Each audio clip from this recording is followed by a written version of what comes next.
Hey, in today's video, I'm going to share with you the most important number in private practice if you want to grow your clinic both ethically and with integrity. This score should be the forefront of everything that you are looking at every week. And if this score is going in the right direction, then you can sleep at night knowing that your clinic is continuing to grow. So don't forget, as always, click on the button below, subscribe to the channel, and you'll get exclusive first access to weekly content, both helping you or your therapist become that go-to therapist and help you build a profitable go-to clinic that is able to run without you having to do the slog of the day-to-day work. So if you don't know me, my name is Dave O'Sullivan. I'm very fortunate to work in professional sport for the last 13 years, and alongside that I've been able to successfully grow a private practice where I've been able to go away for up to 8 to 10 weeks at a time working with England Rugby League in Australia for the 2017 World Cup, and working with England Rugby Union in 2019 in Japan. And all the time I've been able to work in professional sport, my clinic's been able to continue to grow. And in these videos I share with you the exact process that I've taken that's able to make sure that my business can continue, double, treble, okay, while also making sure that the business is able to run successfully without me, and my customers continue to get a great customer experience. And this score is one of the most important numbers that I track, if not the most important number that I am interested in. Okay, so your Net Promoter Score, or NPS as it's commonly referred to, it measures customer experience and predicts business growth. So this isn't about private practice. This number is used in numerous industries, and you've probably had emails, you've probably had text messages from various businesses that you've bought from, asking you on a scale of 1 to 10, how likely are you to refer somebody to your to their business. Okay, so again, very, very simple. Now, where it sits in becoming the go-to therapist, you can see here quite clearly, it makes complete sense about your ability to grow. That, you know, ultimately, if you're not getting long-lasting, meaningful results, then you're not going to create raving fans. You're not going to get referrals. Okay, so the NPS score is going to be a nice lagging metric here, which I'll talk about in a second, that's going to give an indication of you to become that go-to therapist. Okay, so again, if you want to become a go-to therapist, or if you want to have a team of go-to therapists, you need to have a system in place that's giving you a repeatable process to get consistent results. If you have a system in place and you have the confidence and clarity of understanding the why that you're doing, or your therapists understand why they're doing things, that's going to allow them to communicate better to their patients, which is going to give their patients clarity, which is going to be critical to making sure that your patient is buying an adherence, which is going to give you the best shot then of getting long-lasting results, which is going to give you the best shot of getting raving fans and referrals. Okay, and then you can see then once you have a team of go-to therapists, that's giving you the best shot of building a go-to clinic. And once you have more than one therapist, that's where you need more than just clinical skills. You're going to need the business skills also. Okay, and the key thing here then when we build that go-to clinic is you can see that the NPS score ultimately is going to be, it's bridging the gap. Okay, so again, in the go-to clinic formula, which I'll share with you in a separate video, you could see the NPS score is going to sit in, it's going to sit in the fulfillment system numbers, but also the business systems. Okay, so you're going to need the business systems in place to track your NPS, and your NPS score, it's going to be a reflection of your fulfillment systems, and it's going to be that there, right there in the middle, is going to bridge the gap to allow you to get momentum to build a clinic, and then ultimately that NPS score is going to allow you to confidently say, yeah, what we're doing with our fulfillment is allowing us to grow, so that then when we spend money on marketing, we can be confident that when people come in, we are maximizing our return on investment.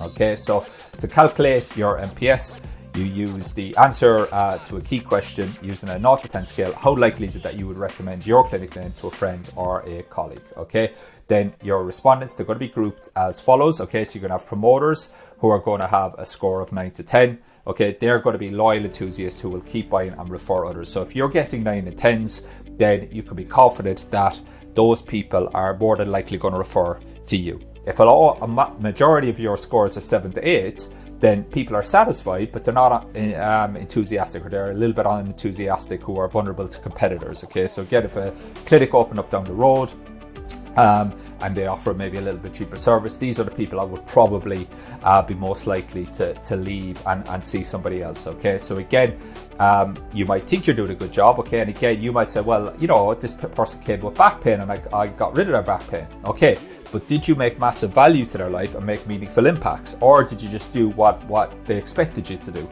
So again, this is the difference between being able to get just results that people expect versus going above and beyond, building confidence and resilience and getting 9s and 10s. Okay, and then you've got your detractors, which is 0 to 6s.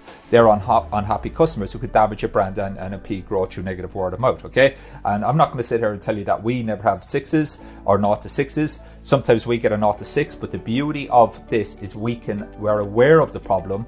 We can contact the customer, we can solve the problem, or we can make sure that it does not happen again. So you make a mistake once, it's a mistake. You make a mistake twice, it's a choice. Okay, so this is the power of tracking this. And these scores, they're not the easiest to see. Sometimes they're not, you almost don't want the information. But if the difference between winners and losers is that winners are willing to do things that losers are willing to do. Okay, and again, some of these scores might hurt you, but you have to take it with a growth mindset. It's an opportunity to learn. Okay, so again, it's so important that we get this. Okay, and again, you can use your MPS to understand your customer's overall perception of your clinic. It's a lagging indicator to understand how your customers view your business, okay, as well as their experience. Okay, and again, you might think one thing is happening, but they could be experiencing something completely different, as well as a leading indicator of growth. Okay, so again, it's a lagging indicator of how people actually received the experience. So they've come into your clinic, they've already had the experience. Okay, so this is why it's a lagging indicator, but it's a leading indicator for growth. Okay, so again, if everyone's coming in and they're getting 0 to 6s or 7 and 8s, then your ability to grow is going to be limited. And that's where it all comes back to the ability to get this in place, and ultimately we want that solid foundation there in place. Okay, so a lower MPS score means that your customers don't have an overall great perception of your branded clinic, and they're not likely to promote you. A high MPS score means you're going to have a great overall perception, and they would likely promote you. Okay, so if this is making sense so far, just pop a yes in the comments, followed by your biggest takeaway so far. That just helps me, process the information and come up with a plan of action. Because again, you can listen to this video and that's all great, or you can listen to this video, you can gather your thoughts, you can get clarity, and you can take action and actually get value from this video. Okay, so I'm a big fan of posting biggest takeaways. So if this is making sense so far, pop a yes, followed by your biggest takeaways so far. Okay, so you can see the MPS score, it's going to be a metric that's going to allow you to bridge the gap from momentum, okay, which is our business program, to actual growth. And if you don't have a good MPS score, okay, and you're focusing all your time and energy on marketing and sales, okay, remember your lagging metric, okay, isn't good. And your leading indicator of growth, that score, okay, it's not in the right place. So if you're spending all your time on marketing and sales and you're trying to grow a go-to clinic, does that make sense if you've got an MPS score issue?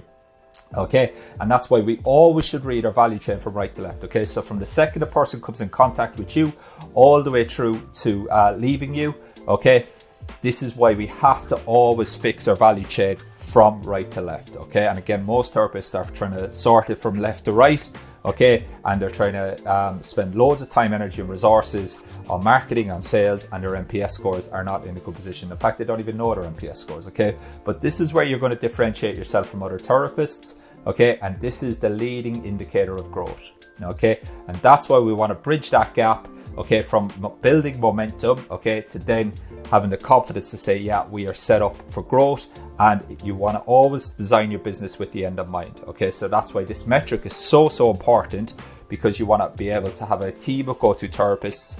You want to have the systems in place, both business and clinical systems, so that the business can run without you having to fix all of the problems. Okay, because again, if you've got loads of unhappy patients from other therapists, then you're just naturally going to get drawn in again. You're going to have to put out fires. You're going to be solving problems. You're going to have to end up seeing all these patients again, which is defeating the purpose of you having a team of therapists, so that the clinic can run without you, just like it runs without me when I'm away with professional sports teams.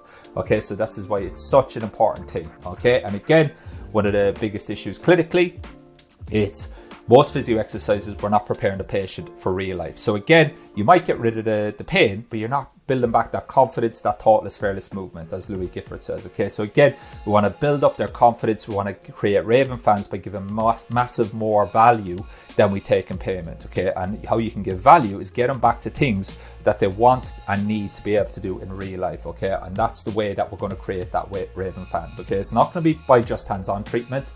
Okay, so we want them to feel better, and we want them to notice the differences in their daily life, not just feel better for 5 minutes after they leave the clinic and then they go away again and they're back to square one. Okay, and this is where we need that step-by-step system, because the session 3 to 4, that patient progress slump, it's naturally they're excited in the first couple of sessions, and then once progress slows and that hands-on treatment starts to become not so maybe novel or not so effective anymore, that's where you really need that step-by-step system in place. You need those meaningful progressions every session so that we can get the person feeling good in what they need to be able to do and what they want to be able to do. And that's how we're going to give more value than we charge in return, and ultimately build a go-to clinic. And if you need to do that, it's not just about having good hands-on treatment or rehab. You need the A pillars of Go-To Therapist, which is to be able to take a patient from the initial assessment and progress them through making meaningful progress in every session. Okay, and to differentiate yourself from every other clinic, we follow the 80-20 rule. We spend 20% of our time on the symptoms, 80% of the time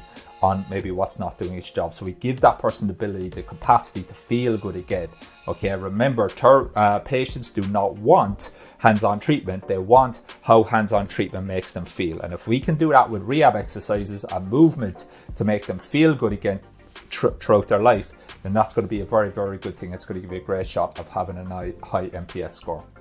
Okay, so if you want more information on this approach to building a go-to clinic, if you want to understand the 7 steps to building and maintaining a profitable go-to clinic ethically and with integrity, then head over to thegotophysio.com/clinic, and you can download my free PDF there where I give you the go-to clinic formula in a lot more detail. Okay, so thanks for listening.